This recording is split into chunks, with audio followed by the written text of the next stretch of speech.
IVF ఒక అధునాతన సంతానోత్పత్తి చికిత్స. అనేక దంపతులకు తల్లిదండ్రులు కావాలనే వారి కలను నెరవేర్చుకోవడానికి సహాయపడుతుంది. సీఎంఆర్ఎఫ్ మంచి ఉద్దేశంతో ఏర్పాటు చేసిన నిధి.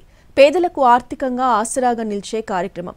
కానీ కొన్ని పందికొక్కులు వాటిని వదలడం లేదు. పేదలకు పంచే సొమ్మును కూడా ఎగ్గు సిగ్గు లేకుండా తినేశారు. తీగలాగితే సీఎంఆర్ఎఫ్ చెక్కుల డొంక బయటపడింది. పేద ప్రజల సొమ్మును లూటీ చేసి ఆసుపత్రులపై సిఐడి కేసులు నమోదు చేసింది. గత బీఆర్ఎస్ ప్రభుత్వ హయాంలో జరిగిన మరో కుంభకోణం వెలుగులోకి వచ్చింది. ఏకంగా ముఖ్యమంత్రి సహాయ నిధికే చిల్లు పెట్టారు.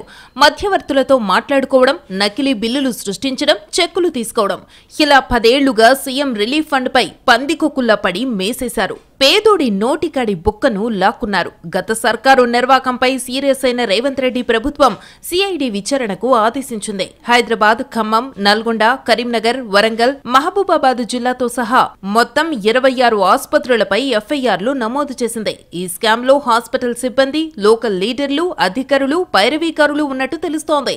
సీఎంఆర్ఎఫ్ కుంభకోణంలో కొన్ని ప్రైవేటు ఆసుపత్రుల బరితెగింపు బట్టబయలైంది. రోగులకు చికిత్స అందించకుండానే నకిలీ బిల్లులతో ఫండ్స్ కొట్టేశారని సిఐడి గుర్తించింది.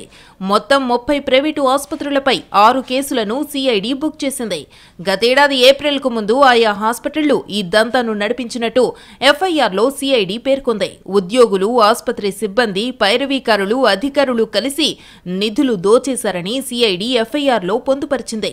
వైద్యం చెయ్యకపోయినా చేశామని అడ్మిట్ కార్డు నుంచి డిశ్చార్జ్ సమ్మరీ వరకు అంతా పకడ్బందీగా క్రియేట్ చేశారని సిఐడి గుర్తించింది. నకిలీ రోగుల పేరుతో జరిగిన ఈ దందాలో ఆసుపత్రుల యాజమాన్యాల పాత్ర ఉందా, లేకుంటే వారికి తెలియకుండానే కింది స్థాయి సిబ్బంది, థర్డ్ పార్టీ వ్యక్తులు ఈ మోసాలకు తెరలేపారా అన్నది దర్యాప్తులో తేలుతుంది. అత్యధికంగా హైదరాబాద్లోని ప్రైవేటు ఆసుపత్రుల్లోనే ఈ దందా నడిపినట్టు చెబుతున్నారు. సీఎంఆర్ఎఫ్ చాలా పెద్ద స్కామ్ అని సిఐడి అధికారులు అనుమానిస్తున్నారు. భారీగా నిధులను దారి మళ్లించారని గుర్తించిన ప్రభుత్వం నిందితులపై కఠిన చర్యలు తీసుకుంటామని స్పష్టం చేసింది. విచారణ ఇంకా జరుగుతోంది. అవసరాన్ని బట్టి మరిన్ని అరెస్టులు ఉంటాయని తెలుస్తోంది.